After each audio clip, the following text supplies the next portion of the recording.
Morning, guys, if you're in Australia, evening if you're in Europe, and sorry for the delay because guess what? We've got Wi-Fi issues again. But like always, we find a way. And we've got Johnny Trevorrow live. He's found his headphones just. His picture's a bit scratchy, folks, but he's given us some pre-race and post-race interviews as expected, so we won't be talking too much. But it was another big stage, and we actually had a comment before we went live from Anne Daly saying epic stage update incoming. She's excited. Pretty big day, Johnny. Yeah. Well, it was an amazing day, actually. The break went. My pick, Fred Wright, was in the break, and I was really dark because I tried to interview him this morning and missed him at the last second. I had him booked in and everything. So I'll stir him up tomorrow. But he was laid down was there when it comes towards the finale between here and Harry. But Jesus crucified them, as I said. Yeah, well, let's have a look at the stage results. Jesus Herrera obviously won from Cofidis. Freddie Wright, he hit out, and at one point there you'd be thinking, oh, he's going to do it. He's going to break free. And it would have been, quite emotional. I mean, it was emotional that he got third or right up there again. Didn't get the chocolates. But, the Aussie Harry Sweeney was up there as well, iffy. Yeah, it was an amazing break. It was interesting. I was listening to the expert commentators talking it back at 20k to go, 30k. They're going to get caught. They're going to get caught. And I said to Vazzy, they're not catching these guys. These guys are committed. They're bloody strong, and they're not going to get caught. And they didn't get caught. They deserved it. It was a fantastic. I felt for Fred. Even though, of course, Harry we were barracking for, being Aussies, I just felt, Fred was the man. He was the strongest, but he let out too early, actually. So it'll be interesting. I'm going to get him in the morning and stir him up. Oh, no doubt. Well, let's get straight into it.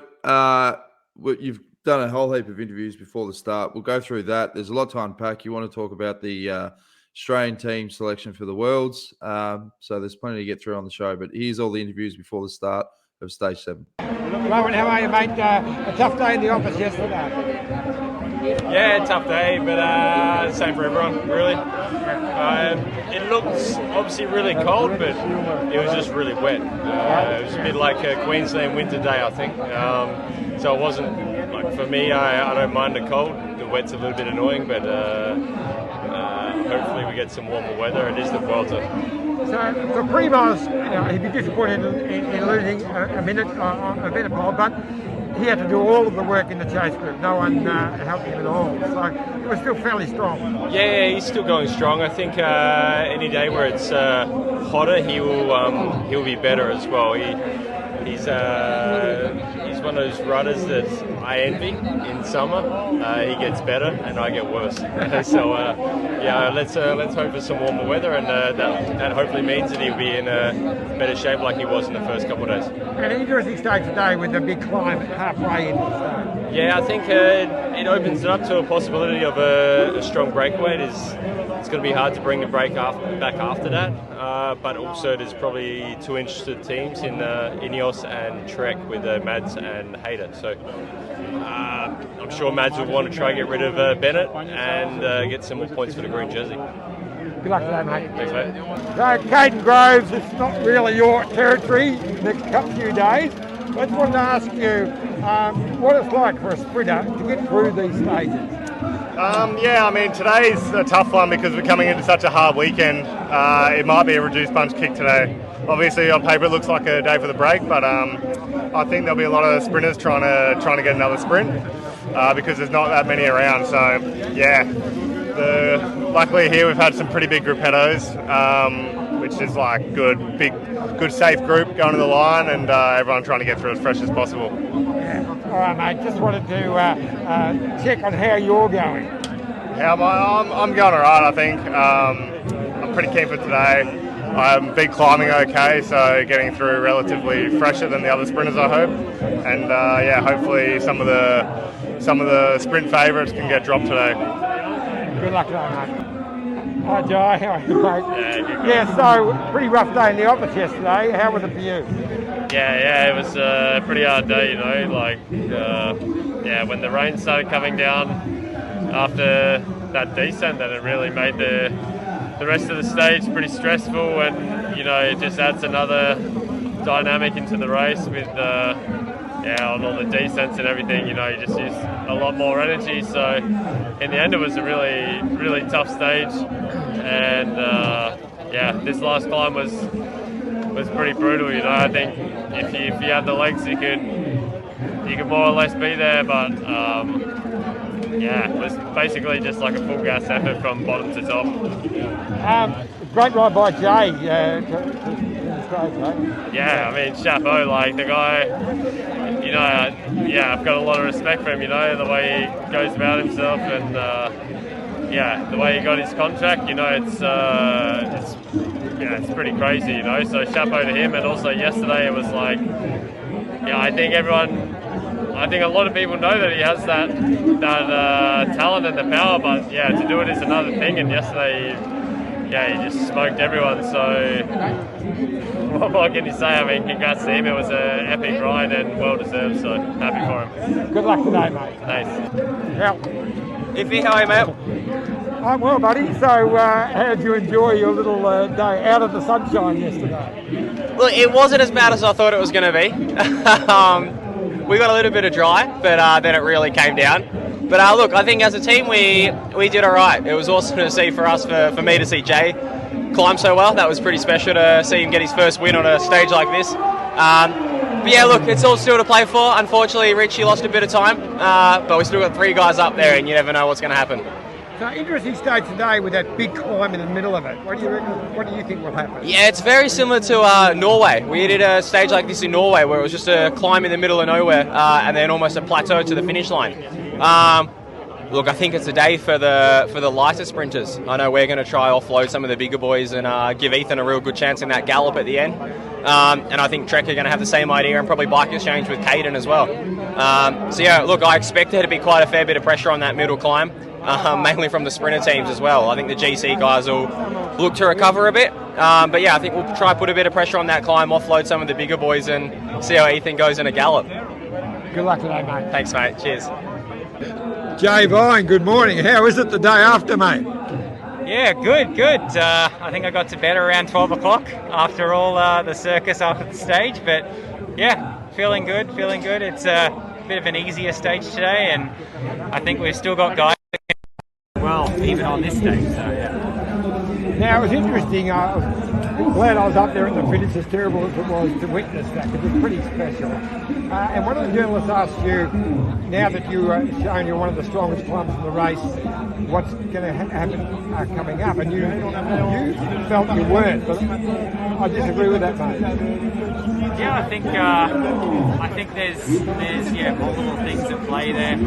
I mean, definitely had an advantage by not being up close on time at that point in the race. But I mean, I don't really put myself in with the GC candidates. Still 7 minutes down. We'll have to see what happens later in the race, but today's not for me. Today's for another rider. But I'm just stoked with ticking off my goal of getting that stage win. What impressed me, and you probably didn't realise it because you've jumped away and you think they're letting you go, but you, for a long while, like 5 or 6 kilometres, you're only like 20 seconds in front of Remco Evenepoel, who was chasing flat out. Not just to put time into Roglic, but to win the stage, but he couldn't catch you. Like Norway, when he jumped away from me, and it was the opposite. Kept having that through my radio that Remco is 20 seconds, 18, 25 seconds, and all of a sudden it wasn't the problem of trying to catch Padun, it was trying to keep away from Remco. I mean, in another world, if Mas helps pace, perhaps the gap comes down. It was hell all the way to the last 500 metres. That's when I think I finally was able to really enjoy it. Yeah, well, good luck, mate. And I've got to tell you, I think this is the rebirth of the real Jay Vine. We're going to see some things happen for you in the future, mate. Thank you so much. I'm so stoked. Cheers. Morning, Ben. How was it yesterday for you, mate? Yeah, it was a pretty grim day, but I managed to save it. It was a bit unlucky with the puncture at pretty much like the worst moment, so I did quite a big effort at the bottom of the climb, and I actually felt pretty good at the bottom, but obviously the little effort after the puncture hurt me, but managed to we save noticed it. that you're sort of sitting with the group. You never looked like completely in stress, but you didn't look as comfortable as you would want to be. No, that's for sure. It wasn't my best day, so at least I didn't lose really much time, or I didn't really, bar the two boys in front, I didn't really lose much, so I can be happy about how yesterday went, to be honest, because it could have been worse. And it was a good day for the Aussies anyway. Yeah, it was a pretty spectacular ride there. He must have pushed some. It was pretty incredible what he did. And today, it's a strange day today with that hill right in the middle of the stage. Yeah, I think the Breakaway's definitely got a good chance, but there's definitely teams that will want to ride. I think Ineos and Trek in particular, will want to win today. So it's going to be a nice little battle between those two. Good luck today, mate. No, it's cheers. All right, that's all the interviews pre-race, and doubling down again on what we're talking about with Jay Vine. Such an amazing story, not just with the Zwift Academy, but you read some of the articles, and we spoke to him on the podcast 12 months ago, and the fact that him and his partner, they sold all their belongings and moved to Girona, and went all chips in on his cycling career, and to get a Grand Tour stage victory. I mean, not just ticking a box of a goal, but what that does for a rider's career, particularly with contracts. I mean, that could take you from a rider that might be on 250, 300 to 500. There's big money involved as well once you're a Grand Tour stage winner. I can tell you, mate. That win is bigger than that, because you win a Grand Tour stage and suddenly, as you just said, there's the increments, they go up. But when you win a Grand Tour stage and you ride away from all the best GC riders on the real big climb, and you have a Evenepoel chasing you down and he can't catch you, that will have antennas popping up everywhere. That's about 400 grand, that win. More. Seriously. Well, it shows that this young guy, because I know he's young, is capable of doing anything. 500 grand. So, wonderful story. Yes, all of those things. Look, I've got terrible internet issues here. I'm up in the room and nothing's working. Your framing's rubbish. So, forgetting all of that, I'm hoping that it's not doing what I'm seeing, where it's jumping all the way through those interviews. Were they okay? Or no, they were fine, mate. They were fine. Your audio cut out with Jay Vine. That was just a technical glitch, but we got the bones of it. We fixed that. Okay, all right. But that's the beauty of the detour. We're not polished. There's a delay at the moment. We're over talking each other. Why don't we go for a drinks break, regroup, and we'll bring this thing home and just get it done. So stay tuned. Sounds like a good idea. Look at this bike. You think it's just a bike, right? But it's not. It's a bike 374 people are looking at.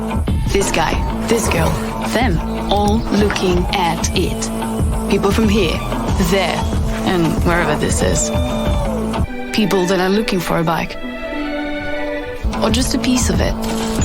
Amateurs, semi-amateurs, and pro-amateurs. This guy wants this bike, but with this crank and these bars. This could be the perfect match. But not this one. This girl has a bike to sell, and thousands of people might purchase it. Eyes on Bikes help grow small businesses. His, hers, yours, and the latest data and insights help those businesses keep moving. We are the world's #1 bike marketplace, with over 500,000 products and 900 brands, where buyers and sellers are brought together in a place where a bike is never just a bike. Bike Exchange, where the world buys, sells, learns, and rides. Well, what can we say about Bike Exchange that we haven't said for the past 2.5 years? They're absolute superstars. If you need anything, there's nothing we can say that hasn't been said, but we should say it again anyway, Dan. They are great. Well, I was halfway through I my mean, where spill you and are you on the cut me off again because your internet's no good. So I was about to go into, if you need a road bike, mountain bike, e-bike, anything bike related, get on bikeexchange.com.au. But you were just in the mode of cutting people off, John. You've warmed up the first 7 stages and away you go. Yeah, well, whatever. I actually had one of the guys come up and apologise to me today. One of the guys you reckon I cut off actually come up and apologise to me because he's not a rights holder and he should have let me ask the first question. So there you go.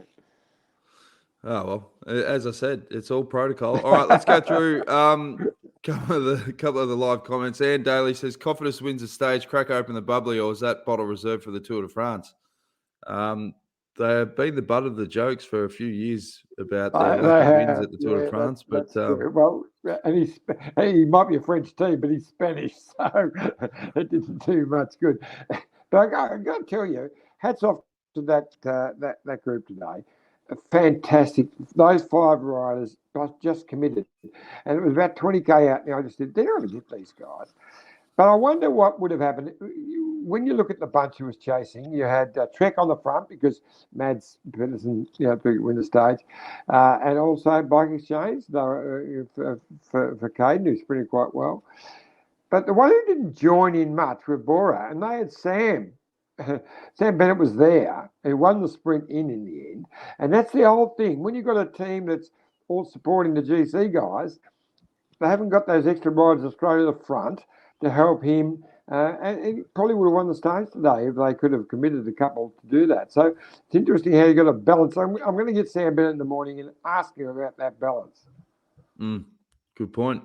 And when you talk to Jay Vine, just say, look, mate, let's talk brass tacks. We reckon that win's worth 500 grand. Are you renegotiating your contract or what? Kim Dixon, yep. She says, got him lining up, John. Madam KV says, thanks for another fantastic detour, fellas. Yesterday, the GC contenders leaned on Primoz to catch Remco. Is that because they didn't have the legs to attack? Oh, without doubt. Every one of those riders, I spoke to a few of them, even though we didn't get them all there, they were all just hanging on Primoz as well. They couldn't really do anything. Anyone had anything, they would have tried to go with Evenepoel. So Evenepoel was a minute quicker than them, and they couldn't do anything about it. And they were all at around about the same level as Primoz. So even though he dropped a minute, he wasn't going bad. I mean, he didn't look like he struggled. He was the strongest one in the chase. But Remco was just on another level. And Mass managed to stay with him, but only just. He was just held the wheel. He couldn't do anything. So if any of those riders had a fraction, they would have jumped to be with them. So they couldn't do anything. They didn't just sit back, we'll let Primoz do it. They were all at their limit. So it was a wonderful, wonderful test of what's going on in this Vuelta. And at this stage, you'd say it's, hats off to Remco Evenepoel. He's young. A lot of people saying, he can't get through, 3 weeks. He hasn't proven it. Well, he hasn't had a chance yet. I'd pick him now. I reckon he's going to win this Vuelta. We've got an interesting comment here from Pablo Gomez. He says, love the show, guys. A bit sad about John's comments about the relationship between Colombia and the drug trafficking business. It's all about demand and supply, and we've got a lot more other than drugs. I can't remember you saying anything about that, but I remember it's a good point in that. I got to tell you, I made a flippant remark about something about Colombia. There's no drugs in there. And I'll tell you what, chapeau to I forgot who just put me out, because I thought after I said it, that's a stupid remark, because Colombia has this wonderful cycling heritage. It goes back a long, long while, and cycling is such a huge sport in Colombia, and so I'm sorry if that was taken that way, because it was not how it was meant. It was just one of my stupid iffy remarks. He said it was when we were talking about Nairo Quintana. And I want to throw my hat in the ring because when I obviously had a very good relationship with Esteban Chavez, and we did a lot of content, with the Green Edge team over the years. And one of the things he used to talk to me early days was about the perception of Colombia for exactly that. And all the, stories about, Pablo Escobar and particularly the Western world, that's all they really got fed. And he said that one of his objectives by starting his foundation was he wanted to show people through his story. He said, I don't care what I do as a bike rider. I want to be known as what I do through my foundation, giving kids a chance, cycling, showing the people. And through that journey, they are some of the best people I've ever met. And those experiences when he almost won the Vuelta and the Giro, and to see the passion of the fans, that hopefully shone through during that period. Because for me, that's what stands out when you mention the word Colombia, and that's both of us. Flippant comment is not what you truly feel. And as you said, as soon as you said it, you would have thought, and look, you know what? I almost ate it back at the time. And I remember back in the late 70s, early 80s, when I was racing over there, and the Colombians were really starting to go well. There was a couple of individuals, but then Cafe Colombia, a whole team were on the Tour de France.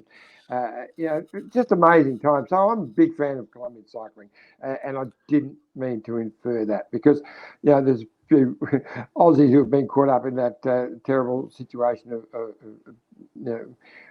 of drugs and stuff, and it doesn't label a whole nation. And Colombia have the other issue of there being a drug issue in the country, and you shouldn't tie the two together. So apologies for that. One thing I will say, Pablo, is Aussies are known as laid-back, beer-drinking dickheads, and John fits the mold at times. So you gotta just roll the punches. All right, let's have a look at the post-race interviews that you got after the finish of Stage 7. Jane, you're up there. It was very close, but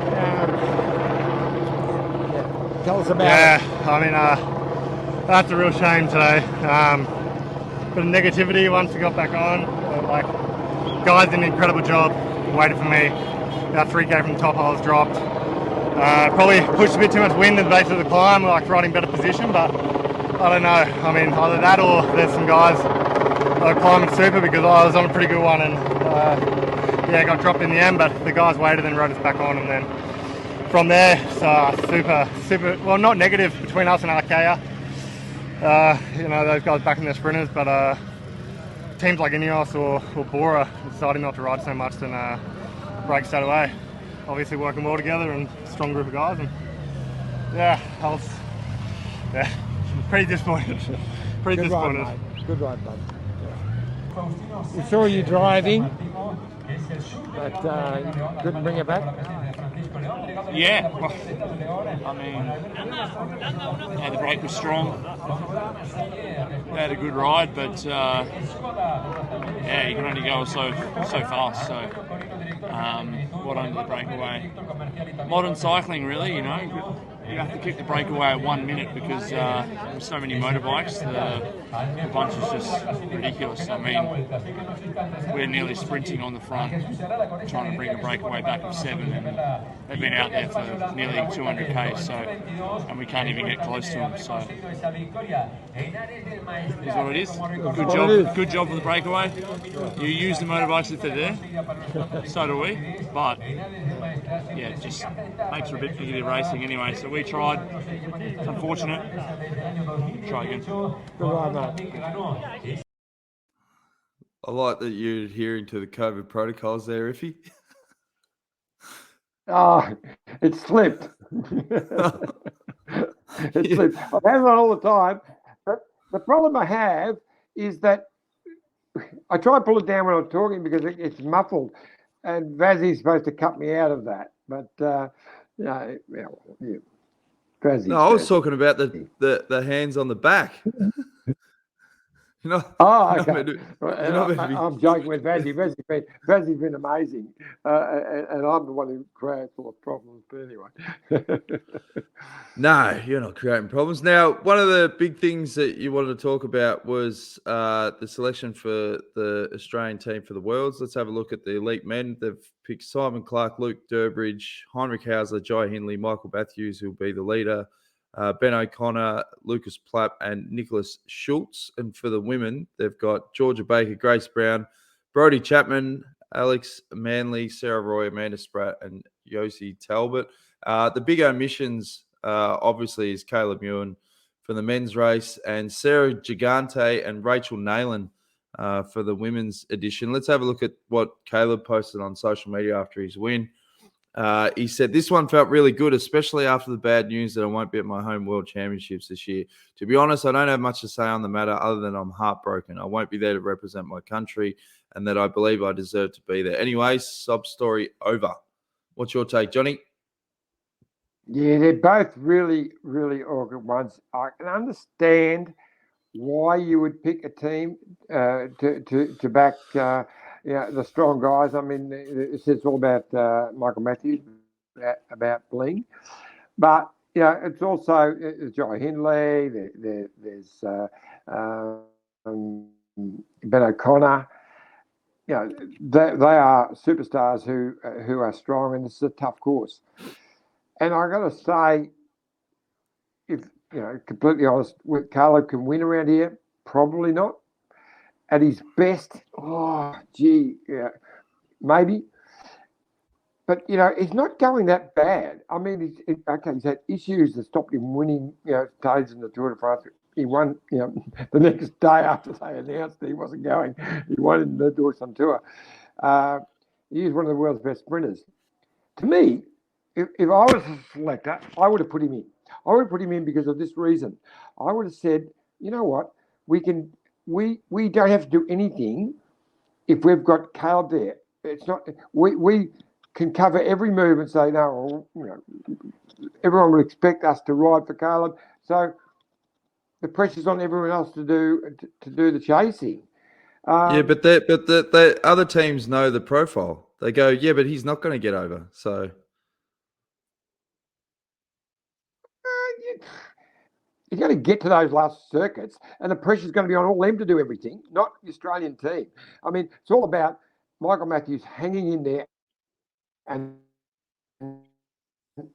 lasting, because the Belgians are going to be going for it, and it's all Wout van Aert. Everyone's talking about Wout van Aert, so it's going to be a really tough bike race. I would have put him in for that reason. But tactically, not a bad thing. And if something happens, if there are crashes early and it all comes back.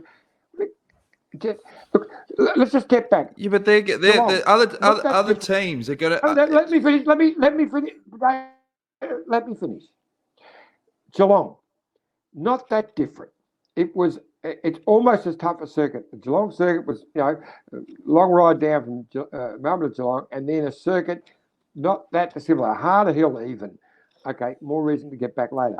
But everyone thought it would just be a blown-away race. And the two strongest bike riders in the race were Cadel and the Belgian, I can't think of it in a second. And they were the two strongest bike riders in the race. Gilbert. But they ended up not finishing anywhere. They got caught, and the sprinters won it.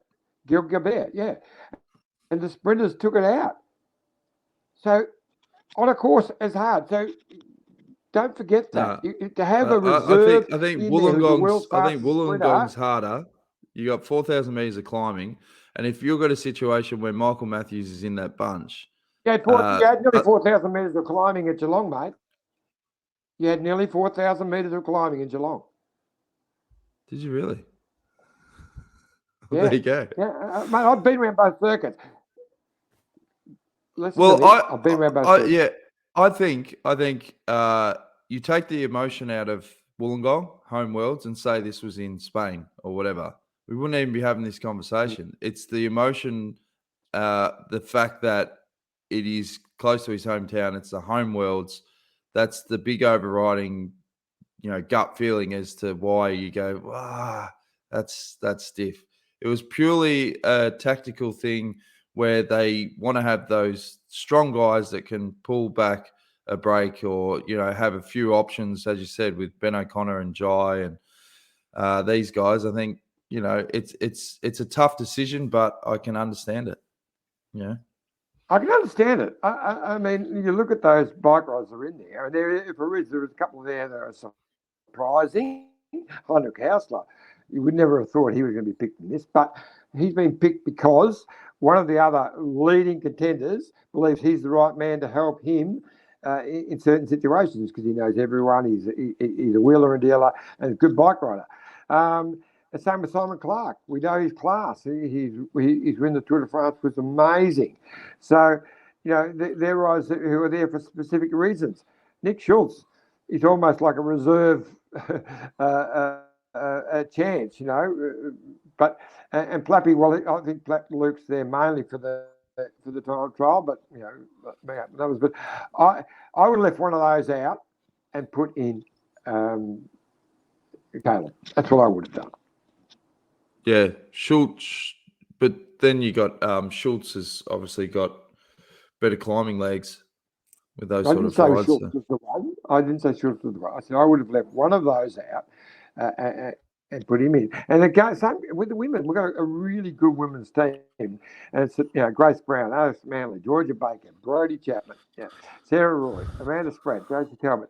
They're all classy bike riders.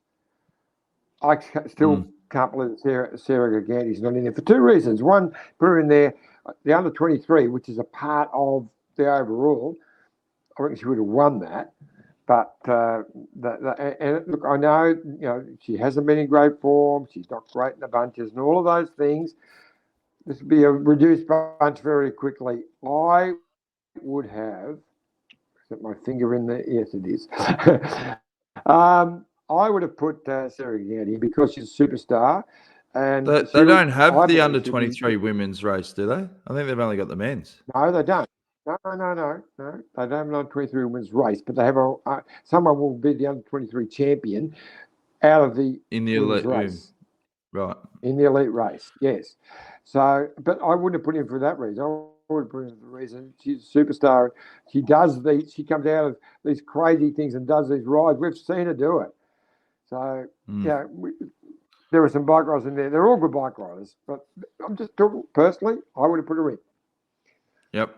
All right. Well, that's Iffy's 2 cents, folks. We should have a new segment. Stage A profile. Ooh, this one looks pretty gnarly. You've got a Cat 2 straight off the gun. And if you're a non-climber, you make sure you pack the rollers before the start.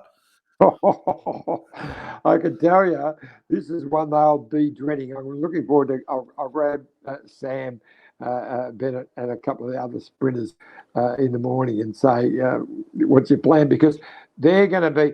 It's like Sam Bennett. It's a really interesting story. He's going to get spat up that. It's a Cat 2, and they're going to go whack. He's gone. No Boer is going to stay back there because they're all going to be. They've got jobs to do for Jai Hindley at the other end of the bike race. So he's on his own. He's got to get as far as he can and hope there's a gruppetto. This is a day where we could lose 2 or 3 of the big green jerseys. Yeah, the sprinters. There'll be a couple gone today or tomorrow. Today for you guys. Well, what would you be thinking if you were Jumbo? I think Jumbo are thinking the long game. This will be pressure on whatever, but they know Remco's got great form at the moment, so they're not going to try and attack Remco. Tomorrow, today, he will, be right there, and they're not going to crack him. That's going to happen over a 2-week period. The only thing, what's going to bring Remco unstuck is that he hasn't done, the 3-week Grand Tour, and the last week is also very, very hard, and that's going to be, they're all hoping we'll bring him unstuck. He's a superstar and young, and I don't think he is going to crack, but it won't be tomorrow. So if I was them, I would just be racing it as normal, and Primoz will be up there going to the stage with all those big hitters. I can just see it's a massive stage, and one I'm looking forward to. And the big names, Simon Yates is going to have to do something. He looked good when he had his attack 2 days ago. Couldn't do anything with it, and he stayed with them. But this is going to be a bit of a test for him as to he's capable on the stages like this. So it'll be interesting to see what he does. But no, great stage coming up. Do you think, given that Remco is young, he's obviously got great early form. It's going to be very hard for him to ride a controlled race. If he's feeling good, particularly towards the end there, he's just going to go for it. Yeah, he's learnt though. He's a very intelligent young man, and his exuberance has brought him unstuck already. He's so young, but no, he's not going to be stupid. It'll be a great finale. I thought I almost got it right with my selection yesterday with Fred. Yeah. I had him picked all the way till about 20 minutes to go. But so it's going to be a really good stage. I wouldn't be surprised to see Simon Yates take it out. They close each other down. He's 50 seconds back. He goes whack at the right time. Remco's not going to worry too much. They'll let him get 20 seconds. I'll go for Yatesy. Absolutely no bias there too. And Daly says, Remco, another rush of blood to the head tomorrow. They're expecting him to have a crack. Pablo Gomez, our mate from Colombia, magnificent country, says motorbikes are also an issue in professional triathlon. Some studies showed that even 40 metres behind the moto, you can get an advantage. Luke Durbridge, after the finish, was clearly disappointed and made a good point when he said they were literally sprinting on the front and could not pull any time, and how you can't let brakes get more than a minute in modern day cycling. Yeah, exactly right. Two parts of that. The motorbikes took up too close on a few occasions, and the word was getting back to the chasing peloton. The motorbikes were an issue, and so they were all complaining about it. But I don't know whether that was the actual reason. You had 5 guys in the front who worked really well. Okay, you got the chasing peloton with putting guys on the front, but they didn't have that much more. And it was pretty fast, tailwinds and that sort of thing, which is the perfect scenario for a good breakaway. So I picked it, 40k out. So they're not catching these guys. So they got close. But, and is modern day cycling, the old days is a lot of cat and mouse and brakes couldn't work together. Do you think that modern day cycling is, if we don't work together, none of us are getting to the finish line? So they do work a little bit more coherent. Oh, definitely. Yeah, we're seeing it all the time. These brakes, and they're smart now. What they're doing, they weren't going ballistic before the climb because they knew they're only going to be allowed so much time. Yeah. They get that time, save a little bit, ride really well up the mountain, which they did, and then put the hammer down because it was downhill and very fast. Even though it was 50k to go, 60k to go, it was 20k percent. So they really had 40k of controlled, team time trial to the finale, and they did it well. Yeah. Last live comment, Andy Matthews. Good morning, guys. Also an issue with the lack of under-23 Aussie women. There will be a separate championship for the under-23 women this year, but unfortunately it will be from the same race. It's a good point. I mean, they just need to bite the bullet and run as a separate race, yeah?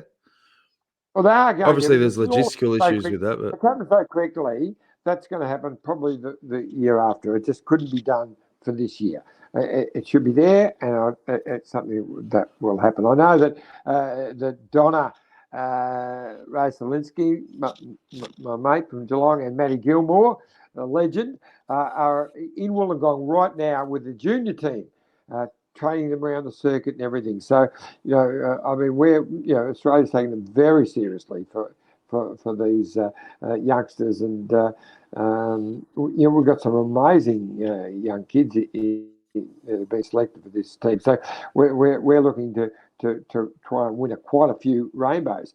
And you and I, Dan, we're going to be there doing the detour live every day from Wollongong. So it's going to be pretty special, actually. We'll be live every day from Friday to Sunday. You're just breaking up, Johnny. Your Wi-Fi is just about dead.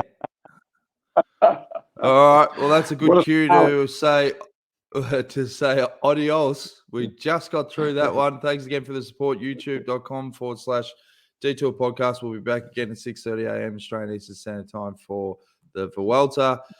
Great job, Johnny. Adios, we'll see you again tomorrow. That's it. Viva Colombia.